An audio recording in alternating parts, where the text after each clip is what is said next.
Hello friends, இன்றைக்கி நம்ம ப்ரெட்டை வச்சு ரொம்ப வித்தியாசமான ஈஸியான மெக்சிகன் ஸ்டைல் ரெசிபி தான் பார்க்க போகிறோம். என்னோடய சேனலை சப்ஸ்கிரைப் பண்ணலைன்னா சப்ஸ்கிரைப் பண்ணிக்கோங்க. இதுக்கு ஃபஸ்ட்டு ஸ்டெப், ப்ரெட் ஸ்லைசஸை எடுத்து இப்படி சென்டரில் இந்த மாதிரி ஷேப்பாக தனியாக கட் பண்ணி எடுத்து வச்சுக்கணும்.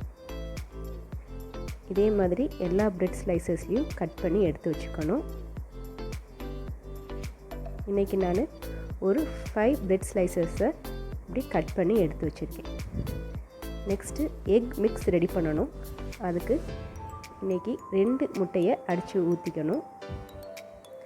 தேவையான அளவு மஞ்சள் தூள், 1/4 டீஸ்பூன் மிளகுத்தூள், தேவையான அளவு உப்பு, 1 டேபிள் ஸ்பூன் பால், காய்ச்சி ஆறின பால்.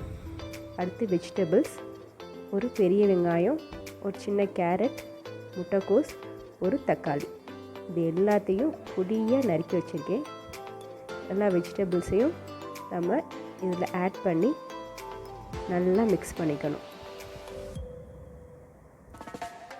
நம்மளோட எக் மிக்ஸ் ரெடி ஆயிடுச்சு.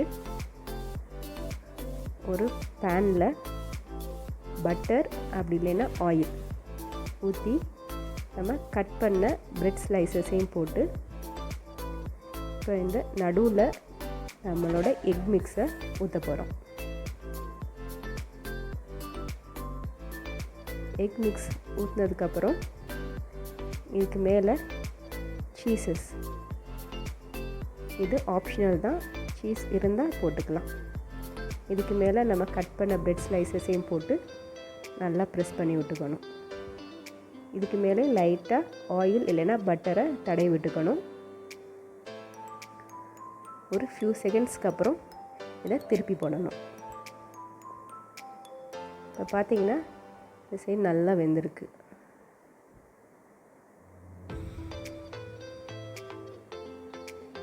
இப்போ 2 சைடும் நல்லா டோஸ்ட் ஆயிடுச்சு. அவ்வளோதாங்க, நம்மளோட ஈஸியான ப்ரெட் மெக்சிகன் ரெடி ஆயிடுச்சு. இந்த ரெசிப்பியை கண்டிப்பாக ட்ரை பண்ணுங்கள், உங்களுக்கு கண்டிப்பாக பிடிக்கும். இதை ட்ரை பண்ணிவிட்டு எனக்கு கமெண்ட் செக்ஷனில் கமெண்ட் பண்ணுங்கள் எப்படி இருந்துச்சுன்னு. இந்த வீடியோ உங்களுக்கு பிடிச்சிருந்துச்சுன்னா லைக் பண்ணுங்கள், என்னோடய சேனலை சப்ஸ்கிரைப் பண்ணுங்கள். தேங்க்யூ.